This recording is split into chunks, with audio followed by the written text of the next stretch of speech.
How's it going, folks? On this episode of Bowz and Tiez Outdoors, we're going to go over some of the equipment that I use when I go fly fishing.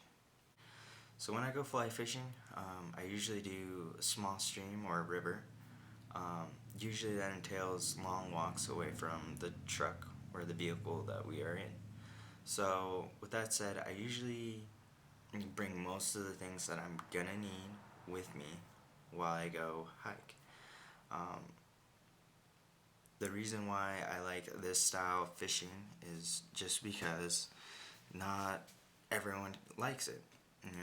A spot right next to a road or so on is just a lot more convenient than walking back in the backcountry to find good spots to fish, good pools, and so on. So my style might not fit for everyone. I know that, but at the same time, I think that the better opportunities are going to be in those areas that aren't overfished and is right next to the road. So, to start off, I do start with a backpack. Okay.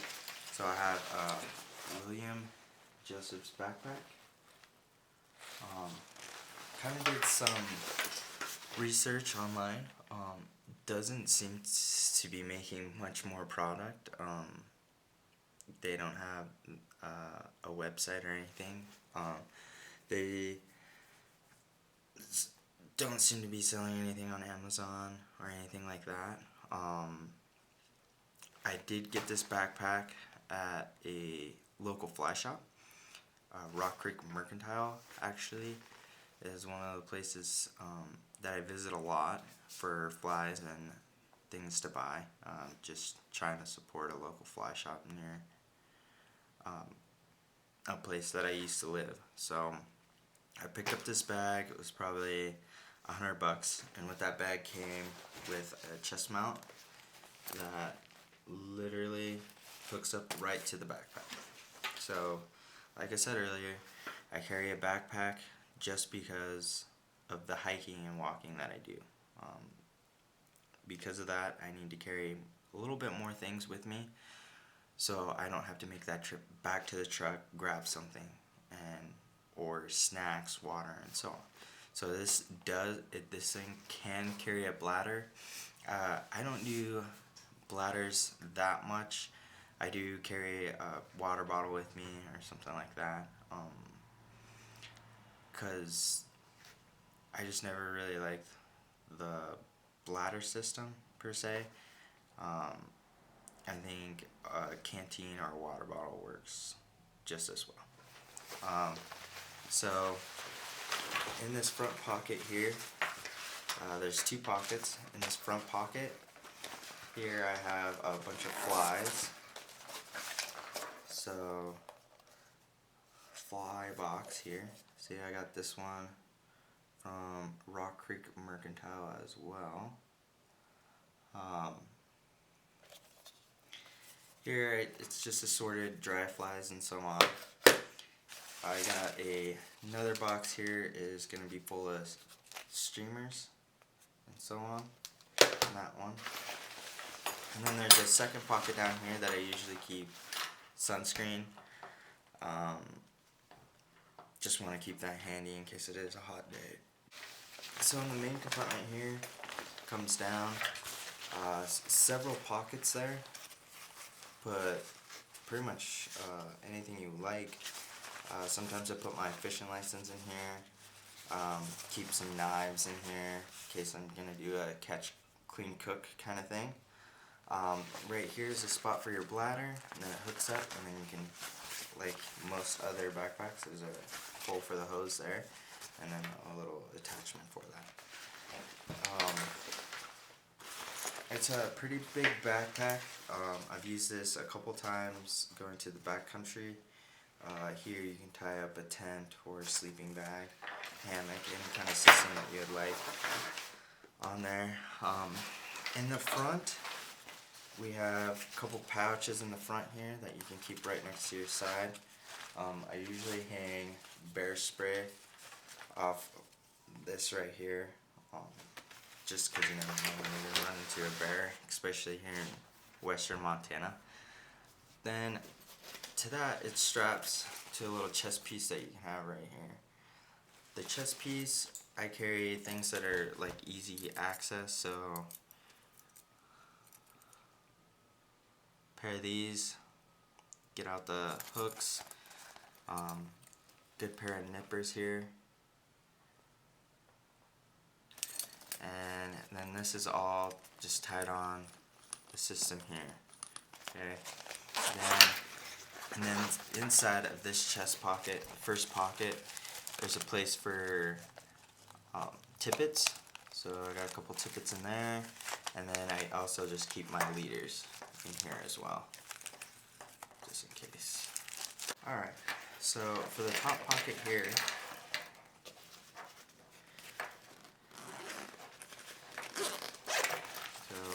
we got the main pocket here. So it's got a lot of room. It could probably fit all 3 of my boxes in there, but I like to be able to reach in here and grab whatever I need. So here I keep some gink. Always got to have gink on you, especially when you're dry flying. Couple of indicators, 2 different sizes, couple different colors. Now this fly box here, I usually exchange what kind of goes in here. Right now I have a bunch of wet flies from my trip up, my trip last week. I like to just keep this loaded with what I'm going to use, so it's just right there, easy access up on my chest. And then I keep a knife of some sort here. I like using a box cutter. Yeah, it's really sharp, but at the same time it'll cut line. I don't use it as much now that I got a good pair of clippers. For a while there I had some clippers that just weren't working well and wasn't really cutting the line. And when you notice on a fly, on that eye hole, sometimes, especially if you buy them from stores, they have the glue inside of that eye, and you can't string your line through it if it's frayed at all. Or on these clippers, they kind of have like a punch on them at the end there, so that punch helps you poke that hole through so you can get that line to thread back there. So very convenient set of clippers. So these are the Frog Togs boots. I got them at a local store, Bowz here in Montana. I wanted something without the felt. I got a rubber sole with these spikes here. Just fishing in the waters that I kind of fish, there's usually not a lot of algae, but more of like rock. So those spikes really help kind of just grab onto the rock with that rubber sole. And then I also do a lot of hiking, so the felt, even though I've heard that it's a lot better in the water situation, but it's not very good when you're walking around a ton. So I walk around a ton, so I don't really use the felt bottoms because of that. The waders that I use is from Hodgman.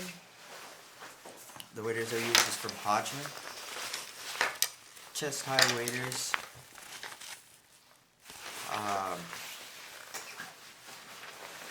Kind of neoprene bottoms here, go fit in the shoe there. And then, like I said, chest high, and then it's got a pocket in the front here that folds out. That sits right at your chest there. And then at the chest is an external, also pocket where I usually keep my phone. The waders, I haven't really experienced any holes or any tears or any rips, which is really nice. I used to have some neoprenes, and on the stitching it came apart, so this time we decided to go against the neoprene. The one thing that I do miss about the neoprene is the warmth. fishing here in the north, the water temps are pretty much cold all year round. So having that neoprene just helps you stay in the water a little bit longer, but they just weren't as durable as these that I have now.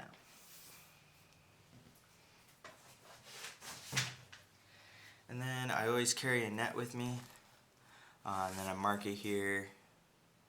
Right about here is about 17 inches.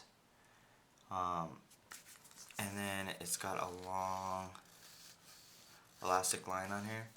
I forgot the name brand of this net, but it's been pretty durable. It's got the nice netting on it, and it's able to unclip and clip pretty fast with this clip here. The stretchy, like, even though, like, if you had it on your belt, I feel like the stretchy is still not long enough to reach a fish securely. So just having that clip that comes off and on pretty fast works pretty well. And then my fly pole is Redington Crosswater.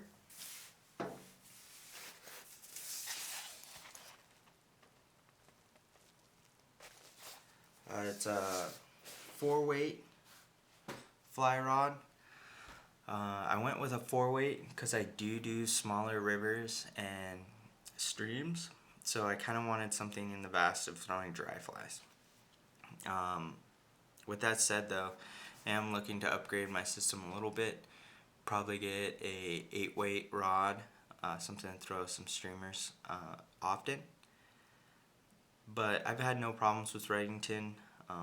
When I first did start out fly fishing, I did have Walmart brand poles, which they actually lasted for a while, but fishing in the snow and the ice, the eyelids got frozen, and then they, with the weight of casting with the eyelids frozen, snapped the tips off the poles. So I recently upgraded to the Redington Crosswater last year. The reason why I went with that route is it was a combo deal. You get a rod, a reel, and then the line was already set up in it, all for around about $150. I couldn't pass up that deal. That seemed like an awesome deal. I've had no problems with it at all. There is a fine line with throwing bigger streamers. If you do throw a streamer with it, it does look like it wants to snap. It's really bowing, but at the same time, like, I know it's a 4-weight rod, so I know it's not supposed to handle streamers like that. So that's kind of why I want to up my system just a little bit more. Just throw those bigger streamers out there. Kind of want to get into the streamer business just a tad bit more. But what I'm doing with it now, I have no complaints with it. So that is mainly everything I take with me when I do any sort of fly fishing at all. It's the same pretty much. The only things that are different is whether I dry fly or I use a wet fly and what fly I use. This time, last week, we went and hit the Squala hatch. So how kind of hatches work is that the flies kind of submerge out of the water, and it works to use a wet and a dry fly dropper, but to be honest, it wasn't working. And the reason I found out was because they were just submerging out of the water, so they were eating the submergers and the little nymphs, stonefly nymphs and stuff underneath the water. The best opportunity to hit a squall hatch is when they come back to the water to lay their eggs. Then most of the time they lay their eggs and they kind of die in the water. So in that episode, you see my brother catch one on a rubber leg, which is one of these right here. And what this kind of signifies is the stonefly that's underneath the water there. So yeah, we kind of jumped the gun, but we really wanted to catch some fish on some wet flies, see some aerials. But you know, sometimes it doesn't work. We did change it up a little bit when we kind of figured what they were biting on, and you know, first fish told us right away they were underneath the water. The conditions kind of said that as well. It was rainy, really windy, and the stoneflies that we saw weren't very big yet, and more than likely just submerging. So that was, see, I probably filmed that 2 weeks from this video when it airs. So more than likely the fishing's really good now with the salmon flies or the squallas return back to the river. So, you know, if you were gonna go try, I would now use a wet fly dropper system. If not, I would use a double wet fly if they're really rising. But just remember, if it's like rainy or really windy, the bugs don't want to leave where they are at that time. So you'll have to mimic either their nymph form, which is like a stonefly, and they're pretty big black bug. But other than that, that's all I use, and I'll catch you in the next episode. Thank you for watching. Make sure you like and subscribe down below, and give me a comment. Let me know how I'm doing. Let me know if anything I can help you guys with. I've been fly fishing since I can remember. Been doing outdoor stuff for a long time. So if you got any questions, comments, let me know. I can help you out in the comments below. So just let me know.